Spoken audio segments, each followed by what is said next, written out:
A high-tech gadget store has opened in Springfield. Bart takes a liking to an electric toothbrush. He immediately tries it out. That's an electric nostril groomer.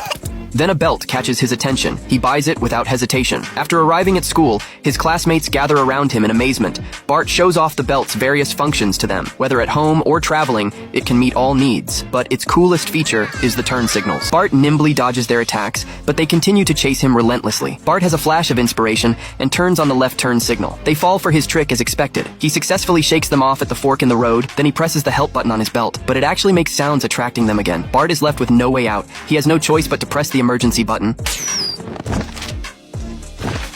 Can't you read? Call the police! After getting beaten up, Bart returns home with a bruised and swollen face. Homer sees this and urgently questions him. Only then does he learn that Bart was bullied. The furious Homer immediately prepares to report this to the principal. But Bart knows this won't help at all. Homer has to think of another solution. The bully's parents don't listen to him at all. They just keep beating him up. At the critical moment, Moe appears with a gun and scares them away. Moe helps Homer treat his injuries. He notices that Homer not only didn't fall under the beating from 3 people, but also looks like it doesn't hurt at all. He immediately senses a business opportunity. Since Homer is so resilient to punches, why not try boxing matches? Top boxers not only make money easily, but also get to eat big meals every time. Under Moe's encouragement and temptation, Homer becomes increasingly excited. He decides on the spot to participate in boxing matches, but he still needs a boxing manager. Moe volunteers himself. He knows boxing matches inside and out. It turns out he used to be a professional boxer. Not only that, his manager back then was Lucius, who is now the most famous manager in the boxing world. It's just that later Moe lost confidence after losing 40 matches in a row, and thus withdrew from the boxing world. After learning of Homer's decision, Marge is very worried. After all, he's already 38 years old. Not to mention he hasn't exercised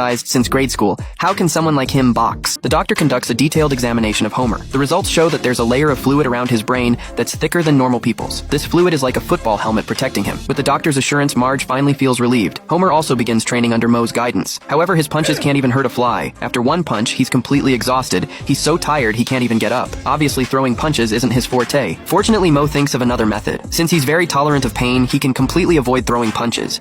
He just needs to wait until his opponent is exhausted and then push him down. After training for a few days, Homer faces his first boxing match. Moe helps him massage and relax. He also gives him his lucky boxing gloves. He repeatedly reminds Homer not to fight back. The match begins. The opponent strikes first, but finds Homer has no reaction. Although puzzled, he persists in punching. Before long, his strength is completely depleted. Homer gives him a light push and wins. The subsequent matches are the same. Homer just needs to stand there and take the hits to wait for victory. As long as the opponent decides to keep punching, they're bound to lose. Homer's ranking keeps rising. He and Moe make a lot of money together, until the day he becomes Springfield's boxing champion. Lucius approaches Moe. 3 years ago, his ace boxer, Tatum, went to prison for pushing his mother down the stairs. Now he's about to be released. Lucius wants to prepare a glorious comeback fight for him.